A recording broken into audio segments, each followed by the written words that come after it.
Just when we thought it was going to be a calm, peaceful night in the NBA, a Saturday evening, no, Joel Embiid, an altercation in the locker room with a reporter, and now you'd have to think, and a suspension is looming. I'm Trevor Lane. This is the Basketball Bulletin. Make sure you subscribe right here. Joined by Donnie Freeman. Donnie, we thought we were going to have a quiet night. Guess not.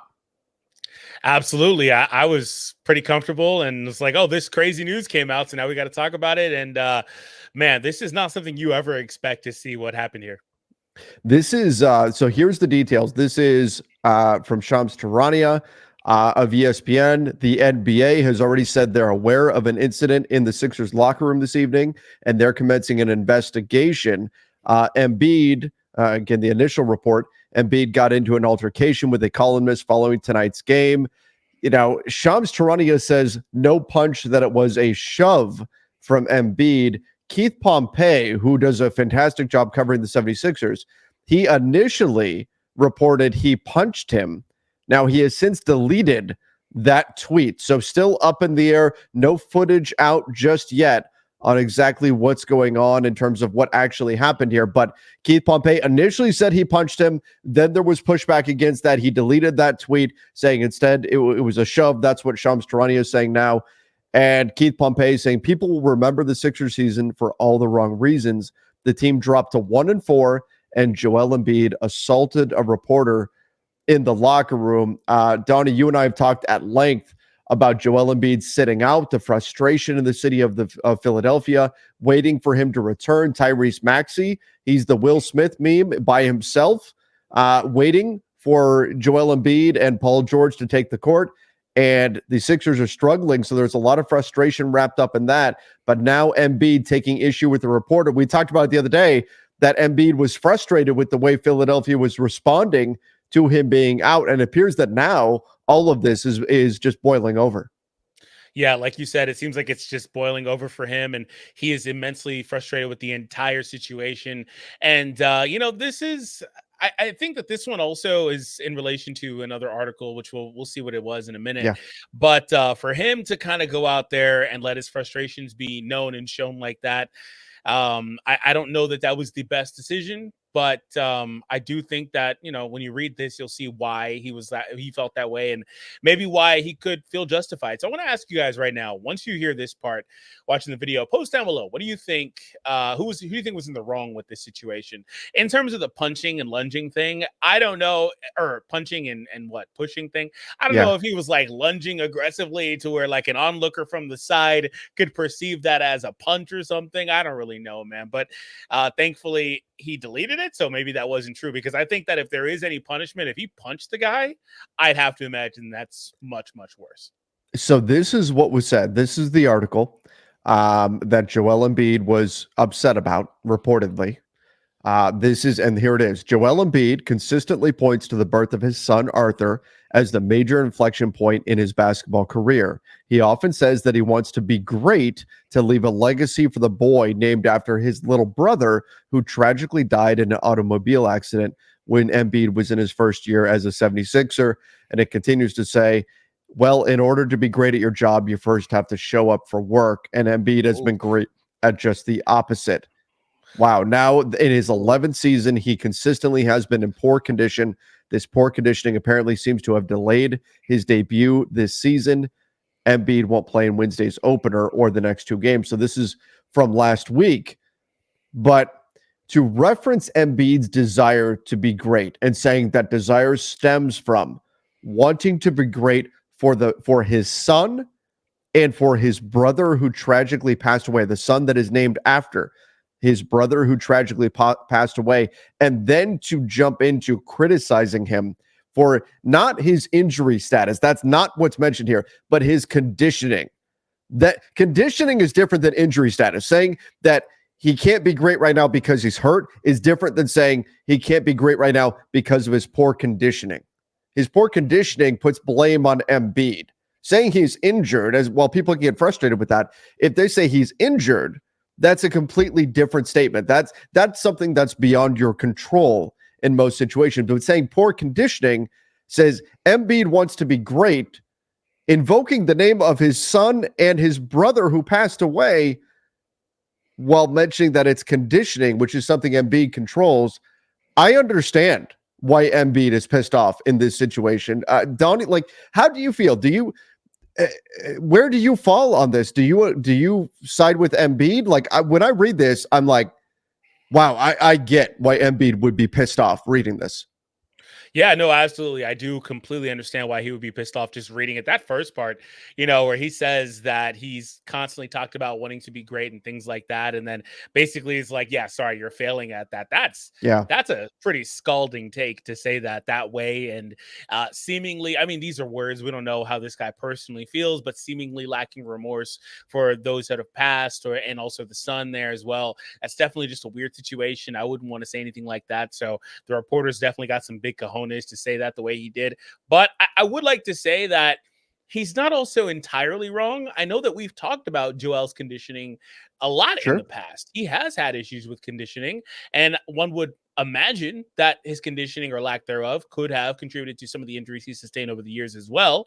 So that's part of the reason why coming into this season, he was talking about how he was losing all that weight and things like that. And, better late than never. I'm happy that he decided to do that, but he hasn't been available for this team this year. But on the topic of this article, if I was Embiid, I probably would have reacted the exact same way. It probably would just be on site if I saw the guy, which is apparently how Embiid felt about this as well. It's definitely not a good look. So you want to tell us what could potentially happen as a Yeah. ramification of this? So, I'll say this. This is, I think we've got two things that we need to talk about here. And that's number one, is Embiid justified in what he was doing here? But, Yeah. let's get into the second piece of this, because the NBA, I think, is going to have a lot to say about this. This is Joel Embiid putting his hands on a reporter. This is not putting his hands on someone in the heat of a moment in a basketball game. The NBA will look at that differently.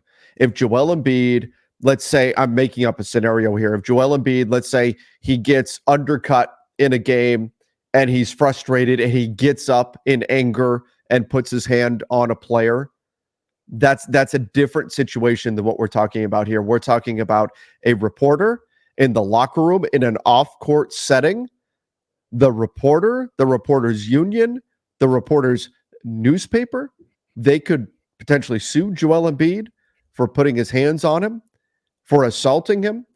This is going to be, I think, a significant suspension for Joel Embiid, for a 76ers team that already needs Joel Embiid back. I think the NBA is going to come down with a significant suspension here for Joel Embiid, because once again, this is a whole different world than Embiid getting upset while on the basketball court at an opponent in a basketball game in the heat of a moment. This is an article that was written weeks ago, or a week and a half ago or so, that this was written. And in a locker room off the court, this is going to be, I think, and we'll see what the NBA ultimately rules, but I think this is going to be a very significant suspension coming for Joel Embiid. Donnie, that's going to be the next step in this. The NBA is going to investigate, as Shams Charania noted, and I can't imagine a situation where, whether or not you feel like Embiid was in the right based on what was written here, I can't imagine Embiid escaping suspension for this. Yeah, the question isn't whether he'll get suspended. It's probably just how long he'll be suspended for at this point.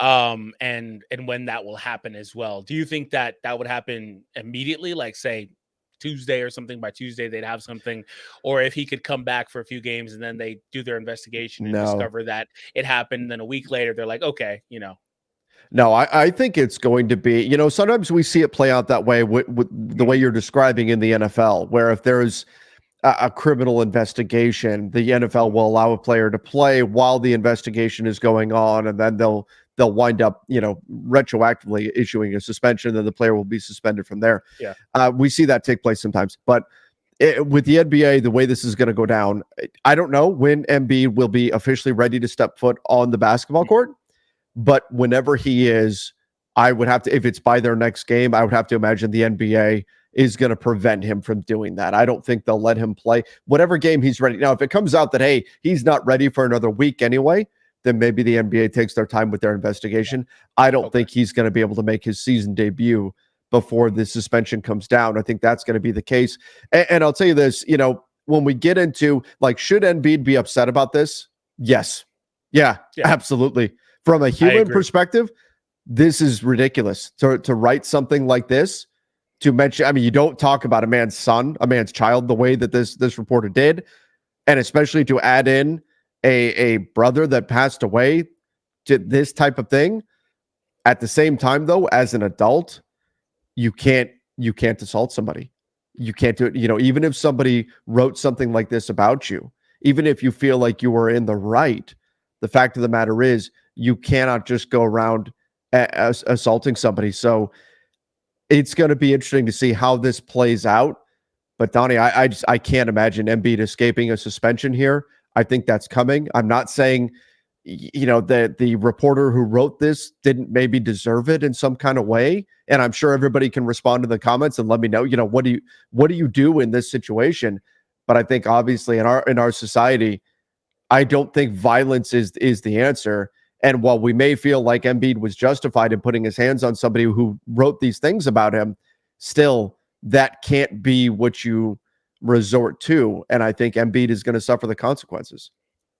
Yeah, I think you're most likely right that, this is going to be a suspension for him, and it's not going to be great for the team that's already struggling as well. And like you said, I do think that he was in the right for it, but it's unfortunate because it kind of just, it is what it is, right? But regardless, if you guys want to know more about the entire Joel Embiid situation, like Trevor mentioned earlier, a couple of days ago, we covered where these frustrations were being talked about as well in a separate video that you guys can find on the screen right now. So make sure you click it before you go, as well as subscribe.